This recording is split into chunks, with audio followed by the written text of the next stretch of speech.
Good morning.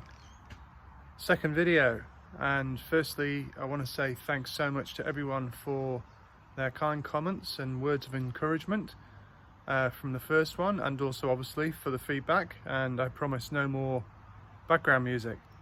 I'm just going for a little walk. Why don't you come with me?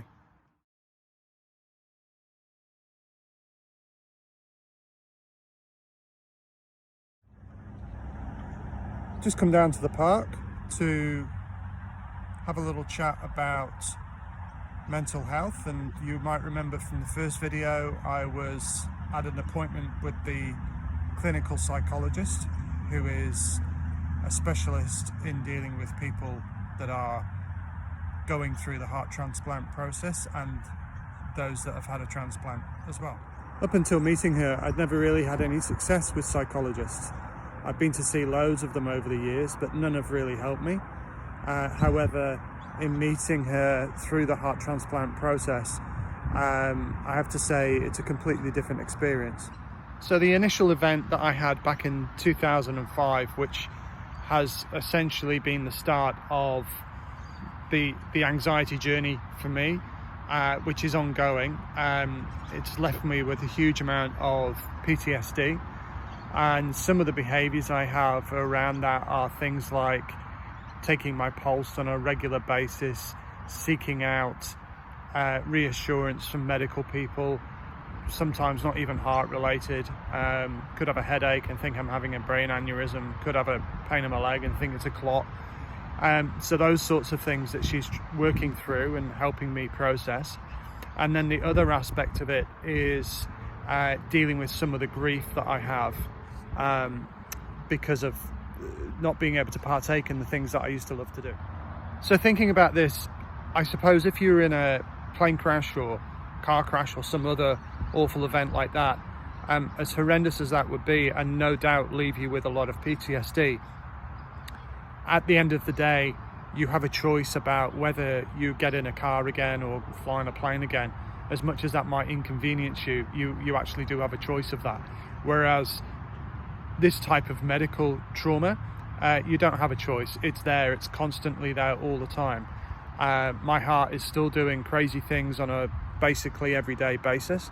And every time that happens, it creates a trigger which I then relate to right back to the event back in 2005. This anxiety that I have had has impacted my life in many ways. Some of them are physical, some of them are obviously mental.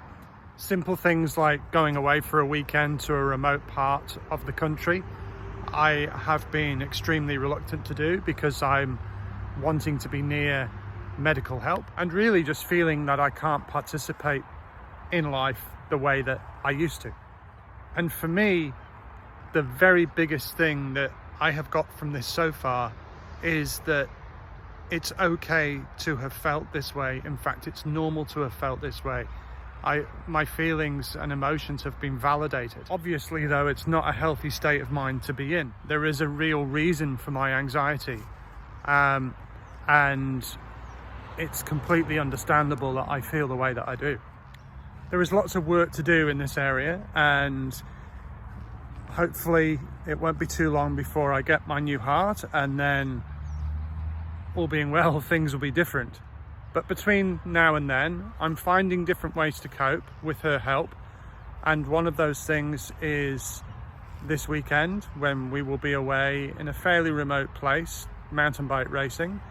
And I'm looking forward to seeing how I get on and making sure that it gives me the reassurance that I'm safe and there is help around should I need it. And then the other aspect is the depression. Although I've never taken any medication for it, actually I did once and it was terrible, made me feel awful. So my depression is derived from the fact that I have grief that I can't do the things that I used to love to do, and that is declining on a constant basis, unfortunately. And so because I'm around people all the time that are participating in those sorts of events and activities that I used to love to do, I have to find different ways that I can still be involved, and that's what I've been doing. Some examples of what I can do are things like marshalling at an event, obviously preparing my son's bikes for racing, just really trying to keep my hand involved in the sport and in the activity as much as I can. And of course, the other thing is that I'm optimistic. I'm extremely optimistic that one day I'll get a new heart, and after a period of recovery, I'll be able to start doing these things once again. So for me, it's that sort of light at the end of the tunnel and keeping focused on that. It would be really good to hear from people, perhaps in the comments below, that are in a similar position, have had a similar journey. Maybe you need a heart transplant, maybe you've had one, maybe you're just living with your heart condition. You know, this is a very frightening, it's a very traumatic process, and I'd love to hear from you in terms of any experiences you've had that you're willing to share.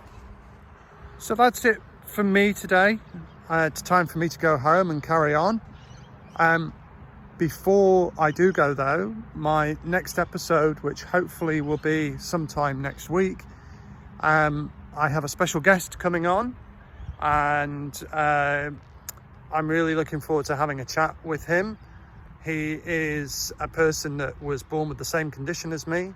He has been through the heart transplant process, and moreover, he was the creator of one of the largest support groups on social media for heart conditions. So can't wait to catch up with him.